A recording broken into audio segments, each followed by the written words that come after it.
Hello and welcome to the second video of section 3.3 on how the second derivative affects the shape of the graph. In the previous video, we used the first derivative to locate and identify local extrema using the first derivative test. And we used the increasing-decreasing test to find intervals on which the function was increasing or decreasing. In this second video, we are interested in what the second derivative f double prime can tell us about the function f.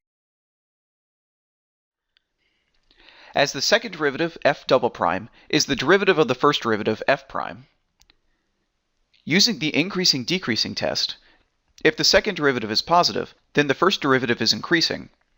If the second derivative is negative, then the first derivative is decreasing.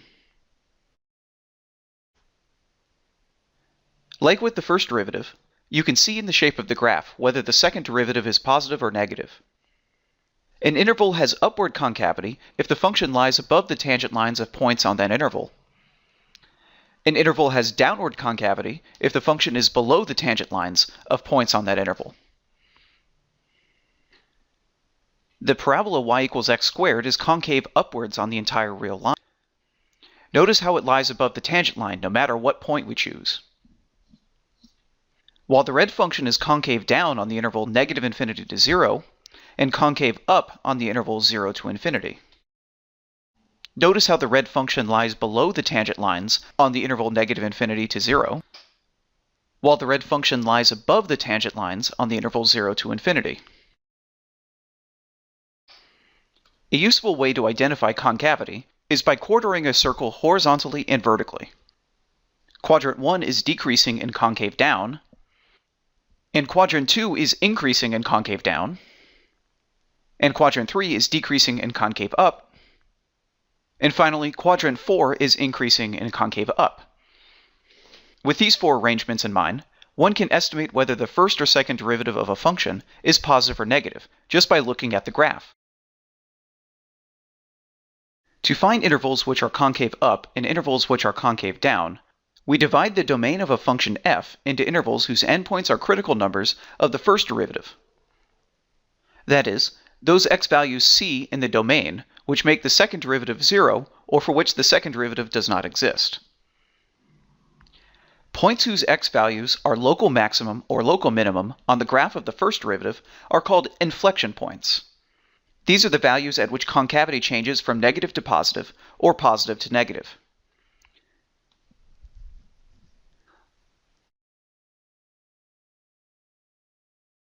Let's take the example of the function the cubed root of x times 8 minus x.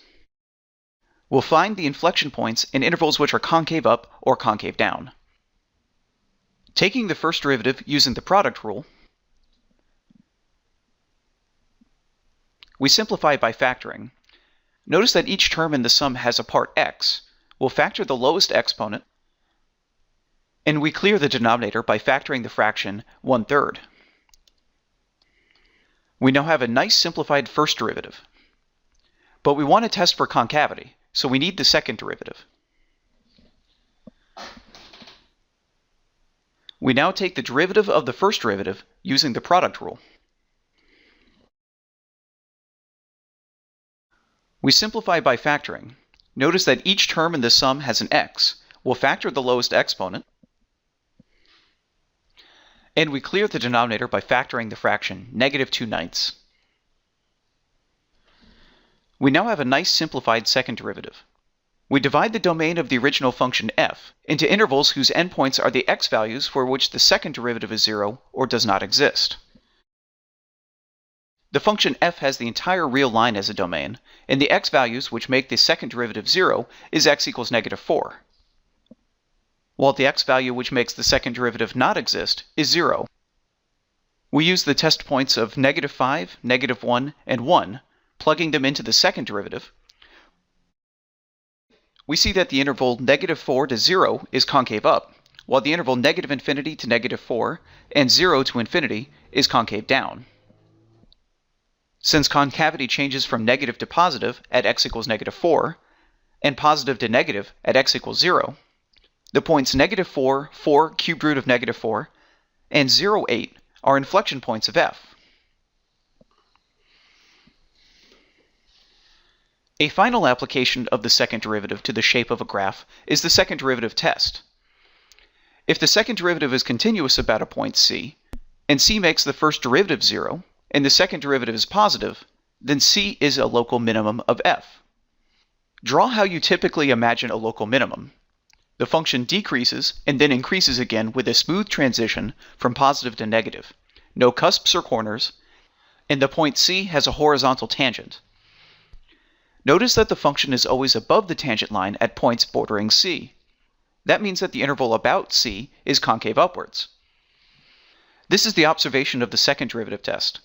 A point with the horizontal tangent, which is concave upwards, is a local minimum.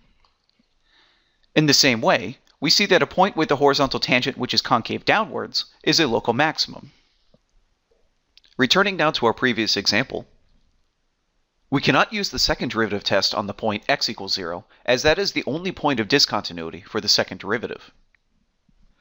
The first derivative is 0 exactly at x equals 2. Don't be fooled into thinking that x equals 0 is a root for f prime. X has a negative exponent, so when x is 0, the function is undefined. Notice that the second derivative is negative when x equals 2. So by the second derivative test, x equals 2 is a local maximum of the function f. Let us conclude this video by using the techniques from the first video of the section on the function f. The second derivative is not needed for techniques from the first video.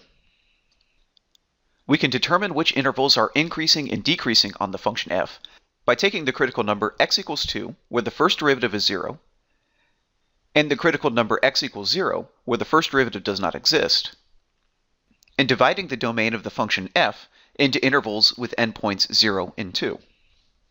We take the test points 3, 1, and -1 to determine if f prime is positive or negative on the interval.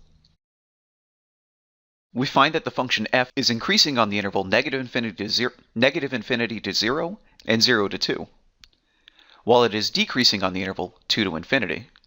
As the function f is going from increasing to decreasing at the x value 2, 2 is a local maximum. But for the value x equals 0, the function is going from increasing to increasing, so x equals 0 is not a local extrema of the function. To summarize, using the first derivative, we can determine which intervals are increasing and which intervals are decreasing on the domain of a function.